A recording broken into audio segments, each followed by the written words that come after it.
عباده الذين اصطفى أشهد أن لا إله إلا الله وحده لا شريك له وأشهد أن محمدا عبده ورسوله صلى الله عليه وآله وسلم اللهم صل على محمد وعلى آل محمد كما صليت على إبراهيم وعلى آل إبراهيم إنك حميد مجيد اللهم بارك على محمد وعلى آل محمد كما باركت على إبراهيم وعلى آل إبراهيم إنك حميد مجيد أما بعد فأعوذ بالله السميع العليم من الشيطان الرجيم من همزه ونفخه ونفثه بسم الله الرحمن الرحيم ألم تر إلى الذين أوتوا نصيبا من الكتاب يشترون الضلالة ويريدون أن تضلوا السبيل کیا تو نے ایسے لوگوں کو نہیں دیکھا جن کو کتاب کا ایک حصہ دیا گیا یشترون الضلالۃ کہ وہ خریدتے ہیں گمراہی کو ویریدون ان تضلوا السبیل اور وہ یہ چاہتے ہیں کہ تم بھی سیدھے رستے سے ہٹ جاؤ، گمراہ ہو جاؤ۔ واللہ اعلم باعدائکم اور اللہ تعالیٰ خوب جانتا ہے جو تمہارے دشمن ہیں ان کو، وکفا باللہ ولیا اور اللہ کافی ہے تمہارے لیے بطور کارساز، وکفا باللہ نصیرا اور اللہ کافی ہے مددگار کے طور پر۔ سورہ نساء کی آیت نمبر 44 سے آج کے سبق کا آغاز ہو رہا ہے اللہ کی توفیق سے،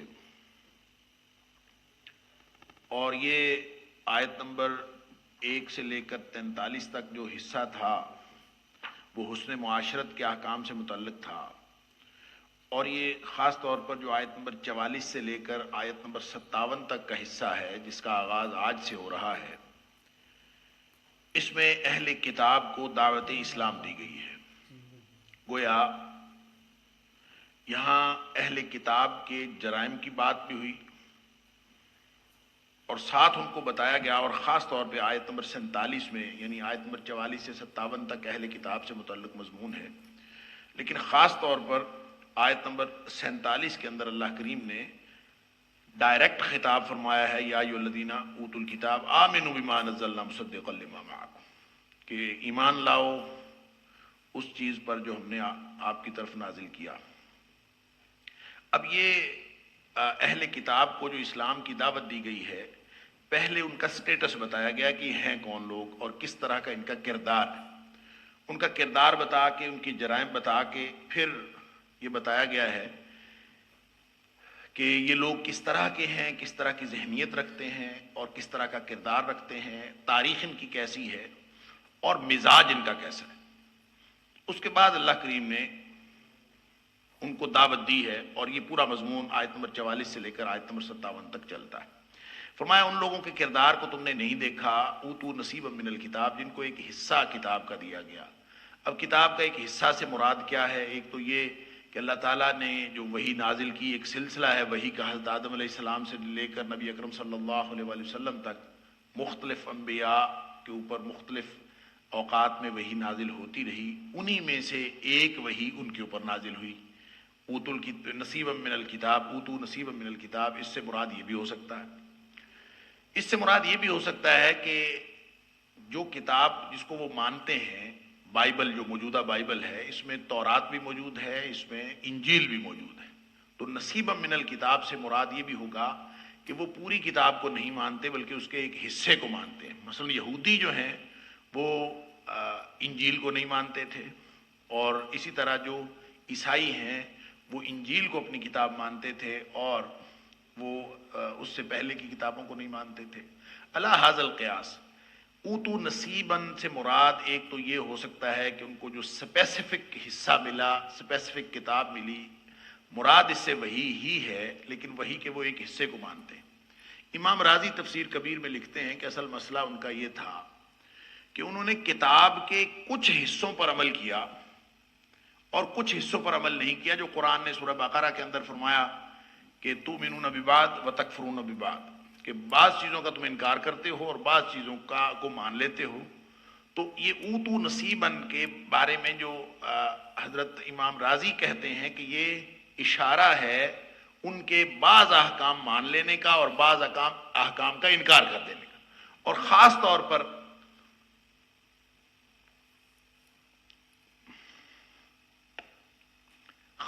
پر جب یہودیوں کی اور عیسائیوں کی بات ہوتی ہے تو وہ تورات کے اور انجیل کے سارے احکام مانتے ہیں، لیکن اس میں سے ایک حکم نہیں مانتے، وہ یہ کہ نبی کریم صلی اللہ علیہ وسلم کی آمد کی بشارت تورات میں بھی دی گئی ہے، انجیل میں بھی دی گئی ہے۔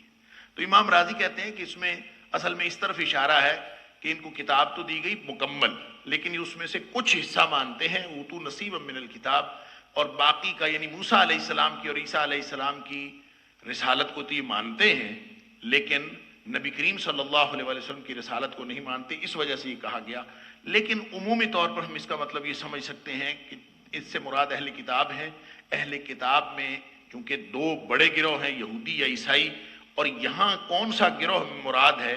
یا تو بالعموم تمام اہل کتاب مراد ہیں، لیکن اوتو نصیباً سے لوگوں نے تخصیص بھی کی ہے، اور خاص طور پہ جو سورہ فاتحہ میں ہم نے پڑھا تھا اور ہم روز پڑھتے ہیں صراط الذین انعمت علیہم غیر المغضوب علیہم ولا الضالین، کہ اللہ ان لوگوں کا رستہ نہ دکھا جن لوگوں پہ تیرا غصہ ہوا، غضب ہوا۔ تو غضب کے اعتبار سے جہاں جہاں اہل کتاب کے اوپر غضب کی بات ہوئی ہے اس سے مراد یہودی، اور جہاں جہاں گمراہی کی بات ہوئی ہے ان سے مراد عیسائی ہے۔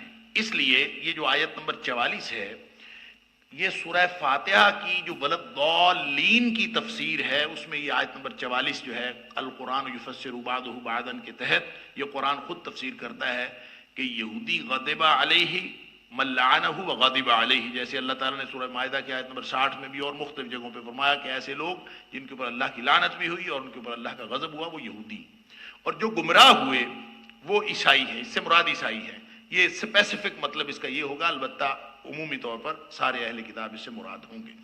تو انہی کے بارے میں یہ کہا جا رہا ہے یشترون الضلالہ، کہ ان لوگوں نے گمراہی خرید لی، یعنی سودا کیا، گمراہی کو تو خرید لیا لیکن ہدایت کی طرف نہیں آئے۔ وَيُرِيدُونَ أَن تَضِلُّوا السَّبِيلَ، اور یہ چاہتے ہیں کہ تم لوگ بھی رستے سے ہٹ جاؤ اور گمراہ ہو جاؤ۔ اس کا مطلب یہ ہوا کہ ایک تو ہٹ دھرم قوم یہودیوں کی ہے اور ایک جو گمراہ قوم عیسائیوں کی ہے، یہ دو راستے، دو ٹریک پہلے سے موجود تھے۔ امت مسلمہ کو منع کیا جا رہا ہے کہ تم نے ان دونوں رستوں پر نہیں جانا، باوجود علم ہونے کے اللہ کی طرف سے نازل کردہ ہدایت کے رستے پر نہ جانا یہ یہودیوں کا شیوا ہے، اور گمراہی کی طرف چلے جانا ناواقفیت کی بنیاد پر یا کسی مادی فائدے کی بنیاد پر۔ یشترون الضلالہ کا مطلب یہ ہے کہ انہوں نے باقاعدہ سودا کیا ہے، وہ تولتے ہیں، اسیس کرتے ہیں فائدہ کس میں ہے، ان کو فائدہ ملتا ہے تو گمراہی کی باتوں میں فائدہ ملتا ہے۔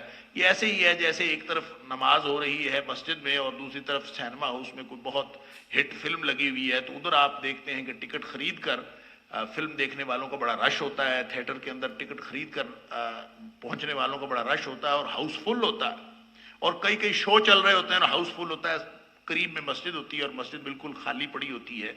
یہ گمراہی کو خریدنا اصل میں یہ ایک طرز عمل ہے، اور یہ طرز عمل اس بنیاد پر ہوتا ہے کہ آدمی اپنا فائدہ اس میں دیکھتا ہے اور باقاعدہ سوچ سمجھ کر، تول کر، ایویلیویٹ کر کے سوچتا ہے کہ میرا فائدہ اس میں ہے، اور فائدے میں جس کو فائدہ سمجھ رہا ہوتا ہے وہ اصل میں گمراہی کا معاملہ ہوتا ہے، اور گمراہی خرید لیتا ہے، پیسے دے کے بھی، وقت لگا کے بھی، اپنی صلاحیتیں لگا کے بھی وہ گمراہی کا رستہ خرید لیتا ہے، لیکن جو ہدایت کا رستہ اس پر وہ نہیں جاتا۔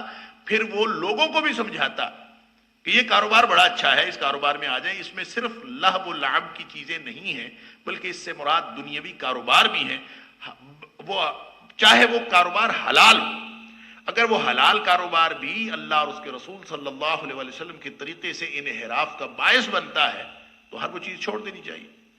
امام غزالی علیہ الرحمہ کہتے ہیں کہ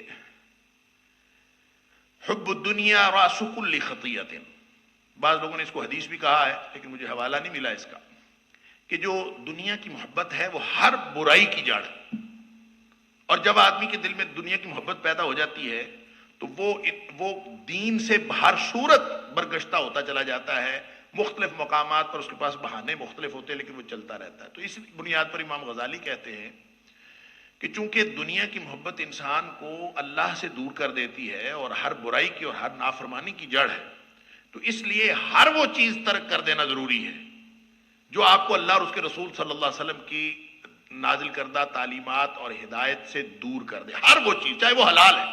وہ کہتے ہیں حتیٰ کہ آپ کا کھانا جو ہے، اگر آپ سمجھے کہ کھانے کے بدلے میں آپ اللہ سے دور ہو رہے ہیں، اللہ کی یاد سے دور ہو رہے ہیں، نبی کریم صلی اللہ علیہ وسلم کی سنت سے دور ہو رہے ہیں، تو جہاں جہاں آپ یہ سمجھیں کہ یہ رستہ گمراہی کی طرف جا رہا ہے، آپ دور ہو رہے ہیں تو وہ گمراہی کی طرف جا رہا ہے.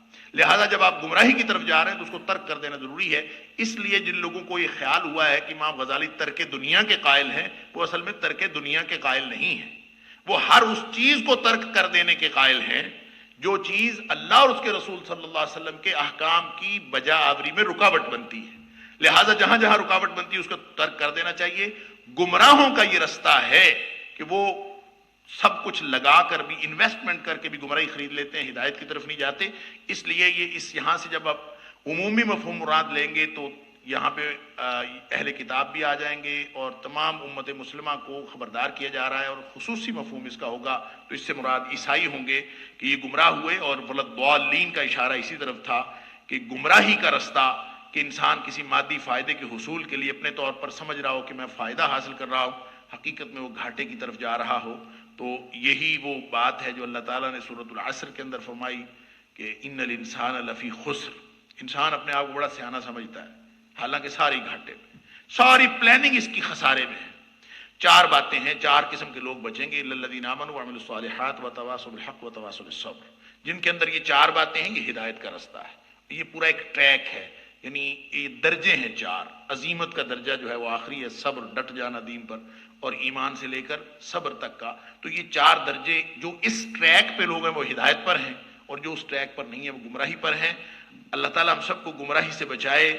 فرمایا واللہ اعلم باعدائکم، گمراہ ہوں یا مغضوب علیہم، اوت الکتاب جو بھی ہیں، جو بھی اہل کتاب اس سے پہلے آئے ہیں، ان میں سے وہ کس کس طرح اسلام دشمنی میں وہ لوگ ملوث ہیں اللہ جانتا ہے.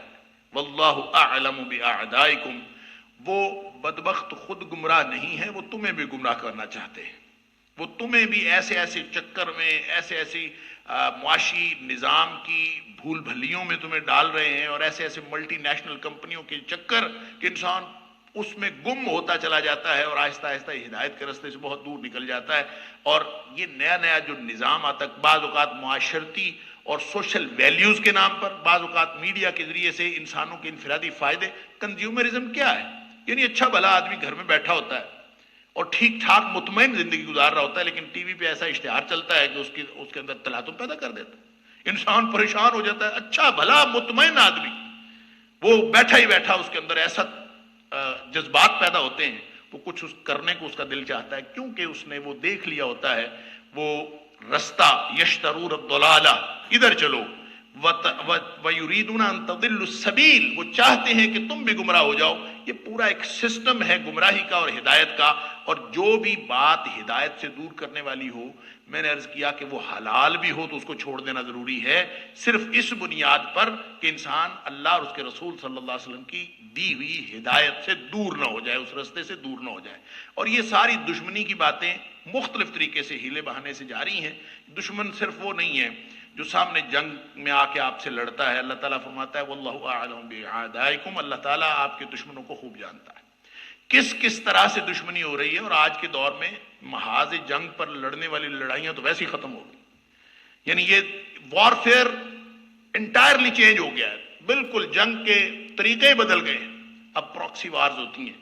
اب جنہوں نے لڑنا بھی ہے انہوں نے تنظیمیں بنا لی ہیں، پرائیویٹ آرگنائزیشنز بنا لی ہیں. تمام ملکوں نے، بڑے بڑے جو اسٹیبلشڈ ملک ہیں ان کی جو خفیہ ایجنسیاں ہیں وہ آگے پھر ایجنسیاں یہ لڑتے ہیں. لڑائی کا بھی وہ طریقہ بدل گیا ہے. اب کون کس وقت دشمنی کر رہا ہے، کون کس وقت تمہارے پاس ہمدردی اور خیرخواہی کر رہا ہے، یہ سوائے اللہ کے اور کوئی نہیں جانتا. واللہ اعلم باعدائکم. ہم میں سے اب تو ظاہر ہے جب وارفیئر چینج ہو گیا، جاسوسی کا نظام آ گیا اور جو سپائی ایجنسیز ہیں وہ ساری اپنا کام کر رہی ہیں، تو ہم میں سے کون کون بکا ہوا ہے اور کون کون جو ہے وہ گمراہی کے رستے پر چل پڑا ہے اپنے فائدے کے لیے، اور اپنے مادی مفاد کے لیے کہاں کہاں بڑے بڑے ٹریپ نہیں دیے جاتے انفرادی اور اجتماعی طور پر، قوموں کی قومیں تباہ و برباد ہو جاتی ہیں اس رستے پر. اللہ اکبر.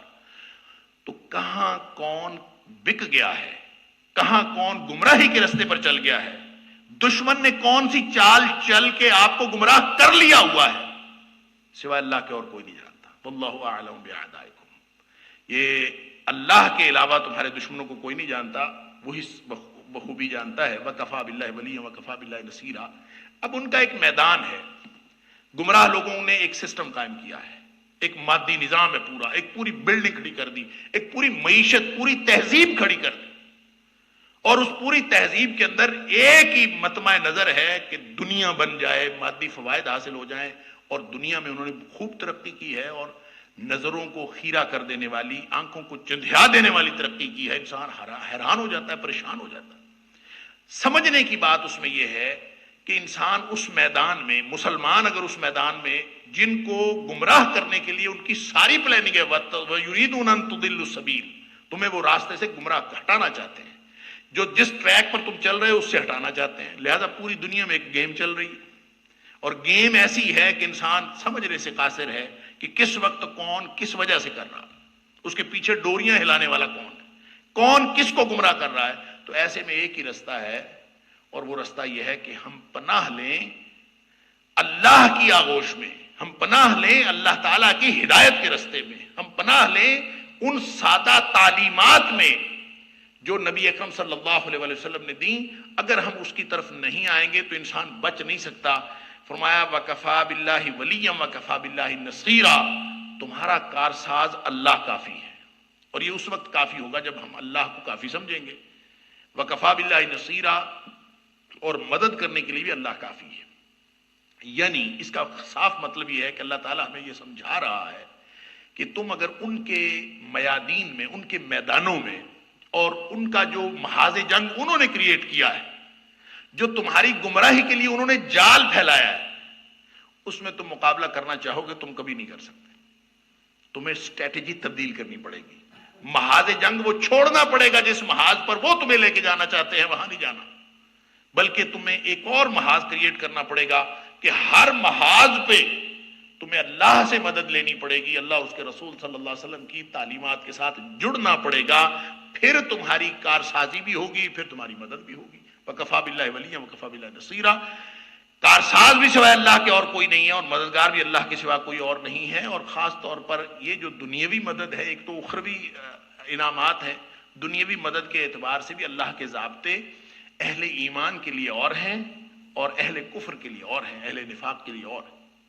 یعنی اہل کفر اور اہل نفاق، ان کو تو بالکل کیلکولیٹڈ جو ان کے فارمولاز ہوتے ہیں، اور کیلکولیٹڈ جو کرائیٹیرین ہوتا ہے، اس کے مطابق وہ اپنے نتائج حاصل کرتے جاتے ہیں دنیا میں. لہذا جس کے پاس طاقت ہوگی وہ جیت جائے گا، جس کے پاس مادی وسائل زیادہ ہوں گے وہ غالب آ جائے گا. اور جو لوگ انسانیت کا فائدہ کرے گا، اللہ تعالیٰ نے فرمایا وَأَمَّا مَا يَنْفَعُ النَّاسَ فَيَمْكُثُ فِي الْأَرْضِ. جو لوگوں کے فائدے کا ایک سسٹم ترتیب دے گا، چاہے وہ مادی فائدے کا ہو، جب لوگوں کے فائدے کا ایک سسٹم ترتیب دے گا، اللہ تعالیٰ اس کو زمین میں اقتدار عطا کر دیں گے. یہ دنیا میں بالکل کلیئر کیلکولیٹڈ ایک لائن ہے. یہ کیا تو یہ مل گیا. 2 + 2 4 والا فارمولا یہ ان کے لیے ہے، اس لیے کہ ان کا آخرت میں کچھ نہیں، ان کی ساری کیلکولیشن موت سے پہلے تک ہے. لیکن اہل ایمان کے لیے اللہ تعالیٰ نے سسٹم اور رکھا ہے. اور اہل ایمان کی کامیابی، جب انسان دعویٰ یہ کرتا ہے کہ میں اللہ کو مانتا ہوں، جب دعویٰ یہ کرتا ہے کہ میں اللہ اور اس کے رسول صلی اللہ علیہ وسلم کی تعلیمات پر عمل کرتا ہوں، جب دعویٰ یہ کرتا ہے تو پھر اس کے لیے کامیابی اور ناکامی کا اصول اور بن جاتا ہے. اللہ تعالیٰ نے سورہ آل عمران میں ہم پڑھائے ہیں، اللہ تعالیٰ نے سورہ آل عمران میں فرمایا کہ اگر اللہ تعالیٰ تمہاری مدد کر رہا ہو نا، وَكَفَى بِاللَّهِ نَصِيرًا ہے نا، اللہ کی مدد تمہارے لیے کافی ہے. اور اللہ اگر تمہارا مددگار ہو تو اللہ تعالیٰ فرماتا ہے کہ إِن يَنْصُرْكُمُ اللَّهُ فَلَا غَالِبَ لَكُمْ. اگر اللہ تمہاری مدد کر رہا ہو نا تو تم کبھی مغلوب نہیں ہو سکتے، تمہارے اوپر کوئی غالب نہیں آ سکتا. اپنا سارا وارفیئر لے کے، اپنی ساری ٹیکنالوجی لے کے، اپنے سارے جدید ترین نظام کے باوجود، اور تمہارے اندر سے لوگوں کو خرید لینے کے باوجود وہ کبھی تمہارے اوپر غالب نہیں آ سکتا. اللہ کا وعدہ ہے. جب آپ کو اللہ مدد کر رہا ہو تو وَإِن يَخْذُلْكُمْ، اور اگر اللہ تمہیں چھوڑ جائے، تو جب مسلمانوں کو اللہ چھوڑ جائے جن کا دعویٰ یہ تھا کہ ہم اللہ کے ہیں، وَإِن يَخْذُلْكُمْ فَمَنْ ذَا الَّذِي يَنْصُرُكُمْ مِنْ بَعْدِهِ، تو پھر دنیا کائنات میں تمہاری مدد کرنے والا کوئی نہیں ہوگا۔ کافروں کی مدد کرنے والے کافر ہوں گے، ان کو مادی معاملات سے مدد ملے گی، لیکن مومنوں کی ساری پالیسیاں ختم ہو جائیں گی اور خاک میں مل جائیں گی۔ کیوں؟ انہوں نے دعویٰ کیا تھا اللہ سے مدد لینے کا، اللہ کے ساتھ انہوں نے تعلقات اچھے نہیں رکھے، اللہ تعالیٰ کا حکم نہیں مانا، اللہ تعالیٰ کی فرما برداری میں زندگی نہیں گزاری، لہذا اللہ کی مدد سے ویسے محروم ہو گئے۔ اور جب اللہ کی مدد سے محروم ہو گئے اور کوئی میدان مدد والا ہے ہی نہیں، دنیا میں ان کی مدد کرنے والا کوئی نہیں، سارا کفر اکٹھا ہو جاتا ہے، وہ ایک دوسرے کو فائدہ دیتے ہیں، اہل اسلام کو بھی فائدہ نہیں دیتے۔ لہذا وَكَفَى بِاللَّهِ نَصِيرًا، جو اللہ تعالیٰ کافی ہے مدد کے لیے، یہ پورے ایمان کے ساتھ اور پوری صلاحیتیں لگا کے بطور پالیسی کے اس کو لینا ہوگا۔ اگر اس کو بطور پالیسی کے نہیں لیں گے تو ظاہر سی بات ہے کہ پھر دنیاوی فوائد جو کفار کو ملتے ہیں اور اہل نفاق کو ملتے ہیں، اس طرح کا کیلکولیٹڈ نظام اللہ تعالیٰ نے اہل ایمان کے لیے دنیاوی طور پر نہیں بنایا۔ دنیا میں اللہ تعالیٰ نے ان مسلمانوں کی کامیابی صرف اور صرف اللہ کی مدد پہ موقوف رکھی ہے۔ اور میں ہمیشہ عرض کیا کرتا ہوں کہ ہم تاریخ اسلامی پہ آپ نگاہ ڈال لیں تو ایک بھی جنگ ایسی نہیں، غزوہ بدر سے لے کر آج تک ایک بھی جنگ ایسی نہیں جس میں مسلمان افرادی قوت کے اعتبار سے اور مادی قوت کے اعتبار سے مسلمان زیادہ ہوں اور پھر انہوں نے جنگ جیتی ہو۔ یہ کبھی بھی نہیں ہوا، جبکہ کفار ہمیشہ اس وقت جیتتے ہیں جب وہ زیادہ ہوتے ہیں، جب ان کے پاس مادی غلبہ ہوتا ہے تو وہ جیت جاتے ہیں۔